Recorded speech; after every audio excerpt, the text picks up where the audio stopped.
Hello, hai. Hari ni saya nak buat kolkate ya. Kolkate tradisional orang India ya. Yang ni cukup sedap dengan mudah kita boleh buat ya. Dengan halal pun memang halal ya. Cara-cara yang saya buat ni memang halal. Masa kita nak makan pun memang cukup sedap ya. Okey, sekarang saya nak tunjuk bahan-bahan dia dulu dengan tips dia sekali ya. Saya ambil tepung beras ya. Yang ni saya buat sendiri. Saya rendam 2 cawan beras, rendam selama 4 jam ataupun 5 jam ya. Saya dah siap kisar dengan ayak dia sekali ya. Kalau siapa tak pandai buat cara yang saya buat ni, boleh beli tepung beras sahaja dekat kedai ya. Jangan beli campuran beras ya, kena tepung beras sahaja. Ini kelapa, saya ambil biji kelapa kecil.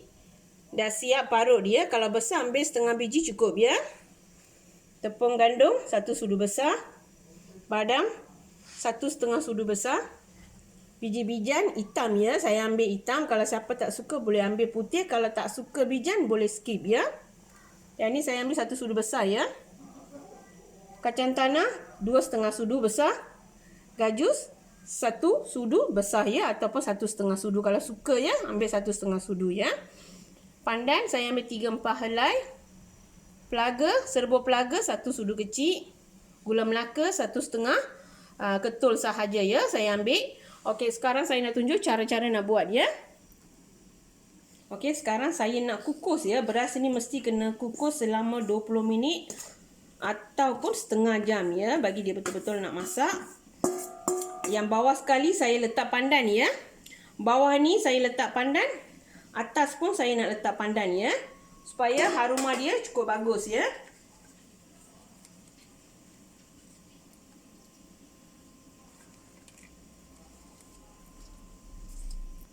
Okey, sekarang saya nak bungkus supaya air wap tak kena pada tepung ya. Okey, sekarang air saya dah betul-betul tak panas ya.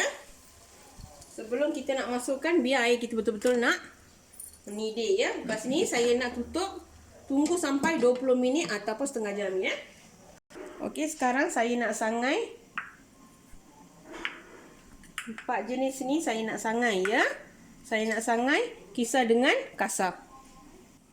Okey, sekarang saya nak masukkan badam ya. Biar kita masuk satu-satu, kita sangai ya. Okey, sekarang dah cukup sangai ya. Sekarang saya tukar pada plate lain. Masukkan kacang tanah. Okey, sama juga ya, sangai sampai dia nak jadi perang ya. Jangan terlalu perang ya. Okey, sekarang dah cukup. Sekarang saya nak tukar pada plate lain ya. Sekarang saya nak masukkan gajus, sama juga ya. Gajus pun kena sangai juga. Okey, sekarang dah cukup ya. Sekarang saya tukar pada plate lain. Sekarang saya nak masukkan biji-bijian ya. Sama juga. Yang ni tak payah sampai kita nak tunggu dah sangai dalam seminit ataupun berapa saat pun kita memang boleh toast ya, ataupun kita boleh tukar pada plate lain. Okey, sekarang memang dah cukup ya. Sekarang saya tukar pada plate lain. Okey, tadi saya lupa nak bagi tahu ghee ya. Ghee ni kita gunakan dalam 2 sudu besar macam tu ya. Sekarang saya nak masukkan 1 sudu besar untuk nak sangaikan kelapa ya.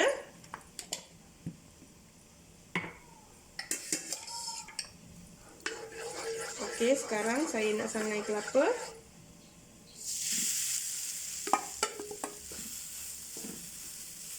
Okey, tunggu sampai kita nak sangai dia nak jadi like light golden color ya.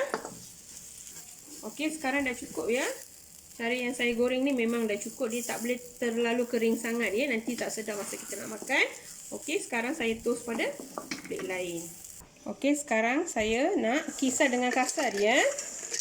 Yang bahan-bahan yang tadi saya sangai kena kisar dengan kasar. Yang ni jangan tuang air ya. Dia kena kering ya. Okey, yang ni cara yang saya kisar ya. Memang cara kasar ya. Dia tak boleh halus sangat, nanti tak sedap ya. Okey, sekarang yang ni jangan basuh ya. Sebab kita tadi sangai jangan basuh. Sekarang kita masukkan gula melaka. Lepas tu saya nak masukkan setengah cawan saja ya. Air kena masuk setengah cawan sahaja ya. Okey. Lepas tu saya nak masuk garam dengan daun pandan ya. Okey, daun pandan. Okey, sekarang saya nak masukkan garam bukit dia secukup rasa ya. Jangan buat banyak sangat dia untuk kita nak naikkan rasa sahaja. Okey, tunggu sampai gula ni nak larut ya. Okey, sekarang gula kita dah larut. Sekarang saya nak tapis ya, mesti kena tapis ya. Okey, sekarang saya tuang balik bagi dia betul-betul mendidih ya.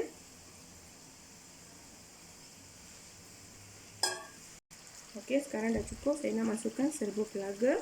Lepas dah masuk serbuk pelaga ni, terus masukkan kelapa ya. Tunggu sampai dia nak masak dulu. Okey, sekarang kita dah belum kering lagi ya. Bagi dia kering sikit cukup ya. Jangan terlalu kering sangat ya. Nanti tak sedap masa kita nak makan. Okey, sekarang dah cukup ya. Sekarang saya nak masukkan kacang yang tadi kita kisar ya. Ya, sekarang saya nak gaulkan sebati ya. Yang ni inti untuk kolkate ya. Inti ni memang cukup sedap ya masa kita makan dalam kolkate tu. Tengok cara-cara saya buat dengan tips-tips saya bagi tu ikut ya. Masa buat tu memang senang. Kalau siapa tak faham ataupun kurang faham, boleh komen dalam komen box saya ya. Saya akan reply balik cara-cara nak buat senang ya. Okey, sekarang dah cukup. Saya nak tutupkan api ya. Okey, sekarang saya nak tuang 4 cawan air ya. Ukuran dengan cawan yang sama kita ukur tepung ya. Okey. Air ni lebih kurang sahaja ya, lebih ataupun kurang ya. Sebab kadang-kadang memang dia tak tepat ya. Tapi saya tuang dalam 4 cawan air ya. Okey, sekarang air ni nak betul-betul nak mendidih. Okey, sekarang saya nak masukkan garam ya. Garam masuk sikit cukup ya. Supaya kita nak naikkan rasa dia saja. Okey, tunggu sampai air ni nak mendidih ya. Okey, sekarang dah cukup ya tepung kita. Dah cukup 20 minit. Sekarang saya nak tutupkan api ya. Okey, sekarang tepung kita dah kukus ya. Okey, sekarang saya nak tuang air panas ya. Sebelum tu saya nak masukkan ghee ya dalam air panas ni. Okey, kalau siapa tak suka ghee boleh masukkan minyak 1 sudu besar ya. Sekarang saya masuk ghee. Kalau tak suka boleh masuk minyak 1 sudu besar. Okey, lepas kita dah kacau-kacau. Yang ni tips ya, kalau selalu kolkate kita nak lembut, kita tuangkan tepung gandum ya, supaya dia licin. Dia selalu sentiasa. Okey, sekarang dah siap ya. Kolkate kita mesti kata sentiasa nak lembut. Ikut tips saya ya. Sure dia akan jadi mesti lembut ya. Okey, sekarang saya nak tutupkan api. Okey, sekarang saya nak ambil air sikit-sikit dia. Gaul tepung ni dengan sebati ya. Kena gunakan panas-panas ya. Jangan gunakan tangan, gunakan senduk supaya dia terlalu panas sangat ya. Okey, sekarang kita dah gaul ya. Tunggu sampai dia nak kering, nanti dia serap ya. Air ni dia akan serap. Balance yang air ni boleh simpan ataupun boleh buang ya, terpulang ya. Sebab saya gunakan memang dah cukup ya. Cuma air tu lebih ataupun kurang tu sahaja ya. Okey, sekarang saya nak tutup sampai setengah jam ya. Bagi dia tutup ya. Okey, sekarang dah sejuk ya. Okey, dah sejuk. Okey, kita kalau terlalu lembik sangat, tambahkan tepung ya. Kalau terlalu lembik.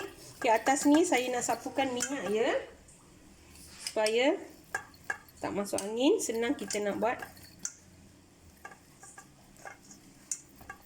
Just sapu saja atas. Supaya tepung tu tak kering. Okey, sekarang cara nak buat kolkate, kita sapukan minyak. Lepas tu ambil bulatan macam ni kecil ya. Kalau nak buat besar, ambil besar sikit. Kalau nak buat kecil, ambil aduh dia kecil ya. Okey, just kita tekan macam ni.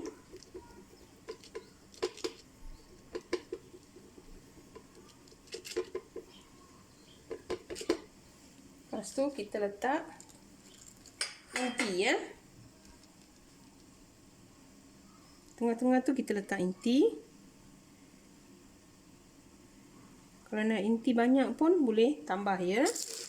So just kita lekat aja pada ujung. Tengok ya, saya lekat pada, just tekan saja tepi-tepi ni supaya dia sama rata ya. Okey, sekarang kita boleh keluarkan plastik ini. Okey, just kita press saja dekat sini. Cara saya buat memang cukup senang ya. Okey, lepas tu kita ambil ni. Tengok cara saya buat. Cantik dengan kemas ya. Okey, sekarang saya ulang balik proses. Okey, saya gunakan periuk Italy ya. Ini acuan Italy. Kalau siapa tak ada yang ni, kita gunakan mangkuk yang biasa untuk kita kukus ya. Kalau siapa ada steamer lagi senang ya. Okey, sekarang saya nak ulang balik proses yang sama. Berapa minyak? Kita tekan.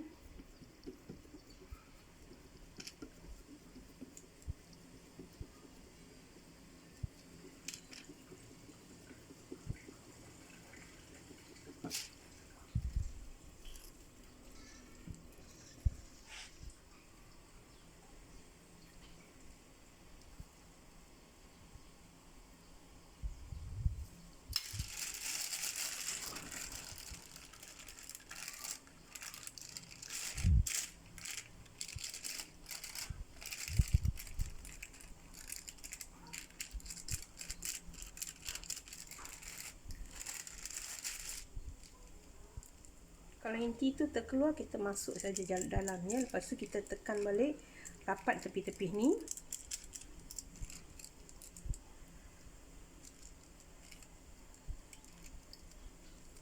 Okey, dah siap ya. Kena buat kemas-kemas. Bentuk dia ni kena buat kemas ya. Okey. Okey, dah siap. Okey, sekarang saya nak buat sampai nak habis ya. Okey, air kita sekarang dah mendidih. Sekarang saya nak kukus selama 10 minit ya. Pagi saya nak kukus selama 10 minit. Okey, sekarang kolgate kita dah cukup 10 minit, dah masak ya. Okey, sekarang saya nak keluar pada kukusan.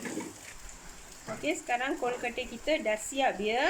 Tengok atas pun dia berkilat, dia tak berrekak ya. Okey, dalam dia, inti dia panas lagi ya. Okey, lembut dia. Inti dia pun rasa memang cukup sedap ya. Okey, atasan dia pun terlalu lembut.